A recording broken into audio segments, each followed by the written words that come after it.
রুটি পরোটা খেতে খেতে মন যখন আর কোনো কিছুই খেতে চায় না, তখন যদি একটু ভিন্ন টাইপের কোনো কিছু হয় তাহলে কিন্তু অনেক বেশি ভালো লাগে। তার জন্য আজকে নতুন একটি নাস্তা তৈরি করব। এখানে প্রথমেই চাল ভিজিয়ে রাখতে হবে 2-3 ঘন্টার জন্য। আমি এখানে চিনি গুঁড়ো চাল নিয়েছি 1 কাপ পরিমাণে, আর তার সাথে নিব 1/2 কাপ পরিমাণে সুজি।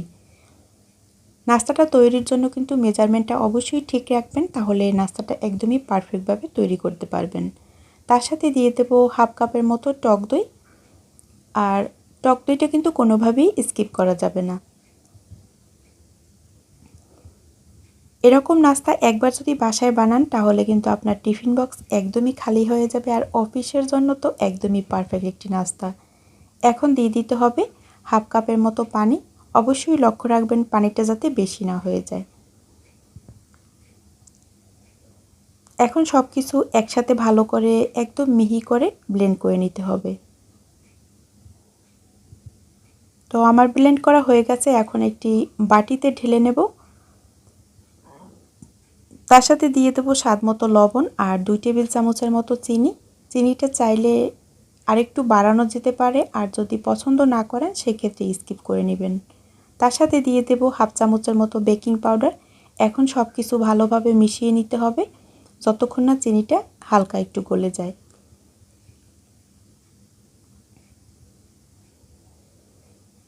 আর ঘনত্বটা একটু দেখিয়ে দিচ্ছি।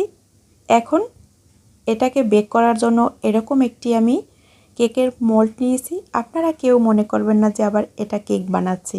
এখন হালকা একটু অয়েল ব্রাশ করে দেব যাতে এটা ডিমোল্ড করতে অনেক বেশি সুবিধা হয়। আপনি চাইলে যে কোনো বাটি অথবা যে কোনো পাত্রে বসাতে পারবেন। এখন ব্যাটার ঢেলে দেব।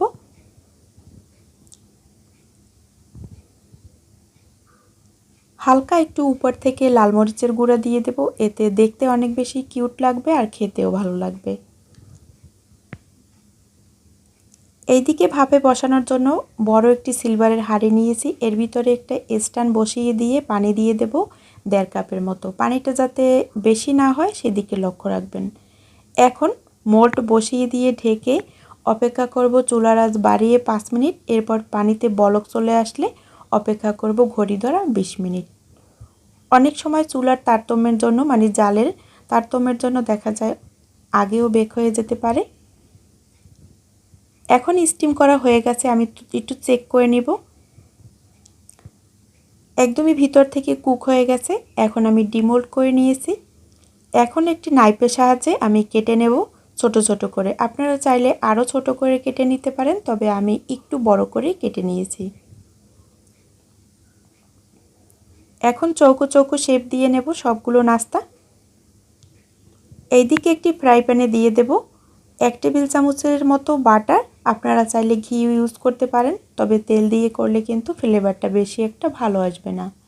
যখন বাটারটা মেল্ট হয়ে যাবে তখন এখানে অ্যাড করে দিব হালকা একটু লাল মরিচের গুঁড়া। আপনারা চাইলে এখানে কিন্তু ব্ল্যাক পেপার অথবা কালো গোলমরিচের গুঁড়াও দিতে পারবেন। যখন লাল মরিচের গুঁড়াটা হালকা একটু ভাজা হয়ে যাবে আর এই বাটার থেকে দারুণ ফ্লেভার ছড়াবে, তখন দিয়ে দেব 1/2 প্যাকেটের মতো নুডলস মশলা। হাতের কাছে নুডলস মশলা না থাকলে সেক্ষেত্রে কিন্তু 1/2 চামচের মতো গরম মশলাও দিতে পারবেন, সেক্ষেত্রেও খেতে অনেক বেশি মজা হবে। এখন আগে থেকে নাস্তাটা রেডি করে রাখা এখন ঢেলে দিব, দিয়ে হালকা একটু লাল লাল করে ভেজে নিতে হবে। এতে দারুণ ফ্লেভার হবে আর খেতেও অনেক বেশি মজা হবে। এই নাস্তাটা এতটাই মজাদার, বিশ্বাস করেন একবার বাসায় ট্রাই করলে আপনার শুধু বাচ্চারা অথবা অফিসের লোকেরা শুধু এই নাস্তাটাই খেতে চাইবে। চাইলে এখানে আরও একটু বাটার অ্যাড করা যেতে পারে, সেক্ষেত্রে খেতে অনেক বেশি মজা লাগবে। এখন লাল লাল করে ভাজা হয়ে গেছে, তুলে নেব। আশা করি একবার হলেও ট্রাই করে দেখবেন, ফ্যামিলি সবাই অনেক পছন্দ করবে। দেখা হবে নতুন পর্বে নতুন ভিডিওতে। আর ভিডিও ভালো লাগলে অবশ্যই পেজটি ফলো দিয়ে রাখবেন নতুন রেসিপি পাওয়ার জন্য। আল্লাহ হাফেজ।